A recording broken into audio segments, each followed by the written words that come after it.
सो hi guys, मेरा नाम है गौरव और कुछ दिनों पहले मैंने अपना जॉब छोड़ के ट्रैवलिंग करना शुरू कर दिया। ट्रैवलिंग करने के लिए मैंने जो कुछ सेविंग बचा कर रखी थी वो जब खत्म हो गई तब मैंने साइकिल पे घूमना चालू किया। आज ना लगभग 2 हफ्ते हो गए रोज सुबह मैं साइकिल पे निकलता हूँ और एक जगह घूम आता हूँ। पर अब मैंने डिसाइड किया कि अभी कुछ अलग करना है। आज सुबह जब मैं अपनी साइकिल पे निकल गया साथ में एक टेंट भी ले लिया। प्लान ये था कि साइकिल पे घूमूंगा और साथ ही में 5 ट्रैक पूरे करने के बाद ही घर आऊंगा। सबसे पहले जुन्नर आने के बाद छत्रपति शिवाजी महाराज के दर्शन किए और अपना सफर शुरू किया। पहले मैं आया शिवनेरी फोर्ट पर, पार्किंग में अपनी साइकिल लगाई और सीढ़ियां चढ़ना चालू कर दिया। पहले दिन ना मुझे पूरे 3 ट्रैक करने थे, इसीलिए मैंने डिसाइड किया था कि ये लेके बस मेन पॉइंट तक जाऊंगा और वहां से वापस आऊंगा। शिवनेरी किले पे जो शिवाई देवी का मंदिर है ना वहां पे आ गया। नवरात्रि का त्योहार चल रहा था, इसी कारण मंदिर की सजावट भी की थी। शिवाई माता के दर्शन कर लिए और फिर से सीढ़ियां उतरना चालू किया। एक्चुअली जो शिवाई माता का मंदिर है ना वही किले का सबसे पहला मेन पॉइंट है और आज पूरे दिन का टाइम ना मुझे एकदम अच्छी तरीके से मैनेज करना था, इसीलिए मैं वहां से ही रिटर्न आ गया। शिवनेरी किले का ट्रैक करने के बाद अब बारी थी चावड़ किले का ट्रैक करने की, पर उससे पहले मुझे 15 किलोमीटर साइकिल चला के वहां तक जाना था। पार्किंग में से मैंने अपनी साइकिल निकाली और सफर शुरू किया। चावड़ फोर्ट जाने के लिए जो मेन रोड जाता है ना वो थोड़ा सा लंबा था, इसी कारण मैंने एक छोटा सा शॉर्टकट ले लिया। ये वाला शॉर्टकट ना मेनली खेतों से होकर और आगे जाकर मेन रोड से मिलता है। टाइम तो अभी सुबह का ही था और इसी संजोग से मुझे एक मोर भी दिख गया। लगभग 10 किलोमीटर साइकिल चलाने के बाद मैं एक होटल में रुक गया और एक छोटा सा ब्रेक ले लिया। सुबह से मैंने लगभग 25 किलोमीटर साइकिल चलाई थी और एक ट्रिक भी पूरा कर लिया था और मैंने कुछ खाया भी नहीं था तो जोर से भूख लगी थी। उस होटल में मैंने 2-3 वड़ा पाव खाए और अपने साथ कुछ पार्सल भी ले लिए, क्योंकि मुझे इतना तो पता ही था कि आज ना मेरी फटके 4 होने वाली है और इसीलिए मुझे एनर्जी की भी बहुत रिक्वायरमेंट है। और जब मैं वहाँ पे खाना खा रहा था ना तभी वहाँ पे एक अंकल जी आए और उन्होंने मेरे साइकिल का एक राउंड मांगा तो मैंने हाँ कर दी। शायद ना उन्होंने वो गियर वाली साइकिल कभी चलाई नहीं थी, इसी कारण ना वो थोड़े से ज्यादा ही उत्सुक थे। वड़ा पाव खाने के बाद मैंने 5 किलोमीटर साइकिल चलाई और चावड़ किले के बेस तक आ गया। अपनी साइकिल एक पेड़ के नीचे सेफ लगाई और ट्रेक करना चालू किया।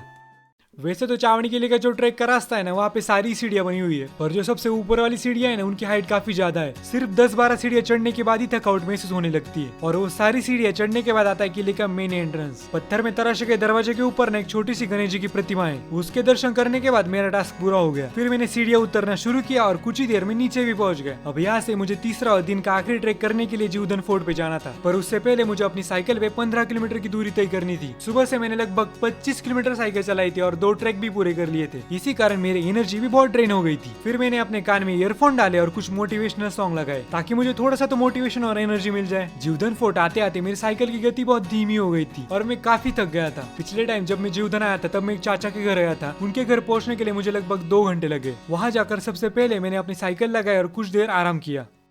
हाथ मुंह धोकर थोड़ा सा फ्रेश होकर मैंने अपना ट्रैक चालू किया। सुबह से मैंने लगभग 50 किलोमीटर साइकिल चलाई थी और 2 ट्रैक भी पूरे कर लिए थे, इसी कारण मेरा थक जाना तो बनता है। मैंने लगभग 4-5 सालों से ट्रेकिंग कर रहा हूँ, पर आज पहली बार मुझे इतनी थकावट महसूस हो रही थी। लिटरली एक एक सांस लेते वक्त भी मुझे बहुत तकलीफ हो रही थी। मेरी पूरी एनर्जी ड्रेन हो गई थी, क्योंकि भाई साइकिलिंग करके ट्रेकिंग करना इज नॉट अ जोक। खैर ये वाला ट्रैक तो मैं बीच में छोड़ नहीं सकता, इसलिए मुझे पूरा करना ही था। पर इस थकावट का मुझे एक फायदा तो हुआ ही था, इतने घने जंगल में अकेले चलते हुए भी मुझे कुछ भी डर नहीं लग रहा था। नॉर्मली ये वाला ट्रैक ना मैं 1 घंटे में पूरा कर लेता हूँ, पर आज वही ट्रैक पूरा करने के लिए मुझे पूरे 2 घंटे लगे, क्योंकि थकावट के कारण मैं कई जगह पे रुक कर ब्रेक लेता था। जैसे तैसे करके मैं आ गया किले के मेन एंट्रेंस पर, जो कि है कल्याण दरवाजा। वहाँ पे मुझे एक अंकल जी मिले जो कि नींबू पानी बेच रहे थे। आज किले पे भीड़ बहुत कम थी, इसी कारण उनका धंधा भी नहीं हुआ था। उनको भी हेल्प हो जाएगी और मुझे भी पीने के लिए कुछ ठंडा मिलेगा, ये सोचकर मैंने 1 गिलास नींबू पानी ले लिया। पर शायद उन अंकल जी ने उसमें कुछ मिलाया था, पता नहीं उस अंकल जी ने इस नींबू शरबत में क्या मिलाया था। बस 1 गिलास पीने के बाद ही मेरे दिन की सारी थकावट दूर हो गई। फिर मैंने अपना ट्रैक पूरा कर लिया और वापस उन चाचा के घर आ गया। सबसे पहले मैंने अपना टेंट असेंबल कर लिया, क्योंकि अभी आराम की सख्त जरूरत थी। आज पूरे दिन में मैंने लगभग 50 किलोमीटर साइकिल चलाई थी और उसी के साथ 3 ट्रैक सक्सेसफुली पूरे कर लिए थे। इसी कारण खुद को रिवॉर्ड देना तो बनता है। तो मैंने सबसे पहले एक प्लेट में गर्मा गर्म मैगी खाई और बाद में एक चाय भी पी ली। शाम को सनसेट देखने के लिए मैं अपनी साइकिल लेके आ गया नाने घाट, जहाँ मुझे एक अपना दोस्त अमर मिल गया। आज पूरे नाने घाट में हमारे अलावा कोई भी नहीं था, इसी कारण कुछ भी शोर नहीं था।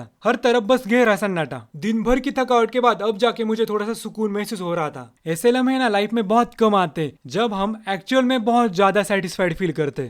उस घने जंगल से मैं बस जा ही रहा था कि तभी मुझे किसी के जोर से भागने की आवाज आई।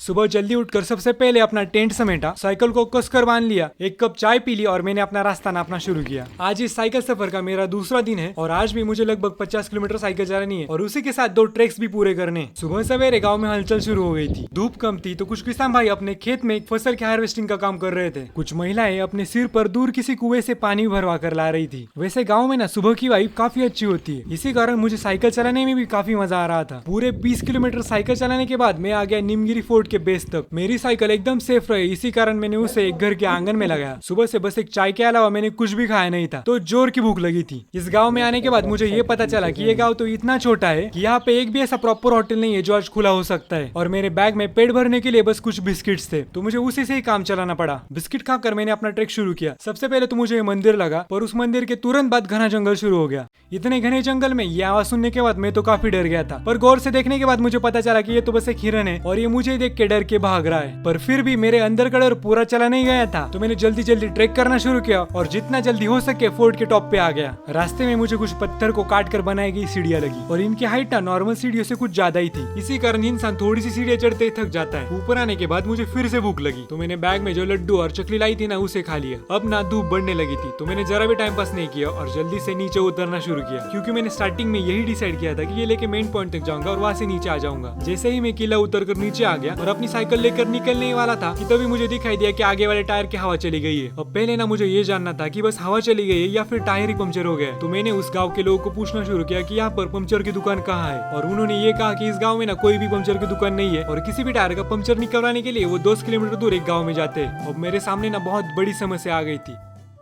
अब पहले ना मुझे ये पता करना था कि मेरी साइकिल का टायर पंक्चर हो गया है या फिर बस हवा चली गई है। उस गांव में कुछ लोगों को पूछने के बाद मुझे ये पता चला कि ये एरिया तो इतना रिमोट है कि यहाँ पर पंक्चर निकालने की दुकान भी नहीं है और यहाँ के सारे लोग अपनी गाड़ी और साइकिल रिपेयर करने के लिए 10 किलोमीटर दूर एक गाँव में जाते हैं। उस टाइम मैं बस यही दुआ कर रहा था कि किसी तरह से एक हवा भरवाने का पंप मिल जाए तो काम बन जाएगा। 3 किलोमीटर चलने के बाद अगले वाले छोटे से गाँव में मुझे एक लड़का मिला जिसे ये पता था कि हवा भरवाने का पंप आखिर कहाँ मिलेगा। वो ना मुझे अपने एक दोस्त के घर लेके गया जिसके पास ना हवा भरवाने का पंप था। टायर में हवा भरवाने के बाद मुझे ये पता चला कि टायर पंक्चर नहीं हुआ था, बस हवा चली गई थी। दोनों टायर में हवा भरने के बाद मैंने उनको थैंक यू बोला और अपना साइकिल सफर चालू किया। आधा घंटा साइकिल चलाने के बाद मैं आ गया हडसर फोर्ट के बेस विलेज में। सुबह से मैंने लगभग 30 किलोमीटर साइकिल चलाई थी, 1 किले का ट्रैक पूरा किया था और एक लड्डू के सिवा मैंने कुछ नहीं खाया था, तो बहुत जोर से भूख लगी थी। अपनी साइकिल एक पेड़ के छांव में लगाई और आ गया एक होटल में खाना खाने के लिए।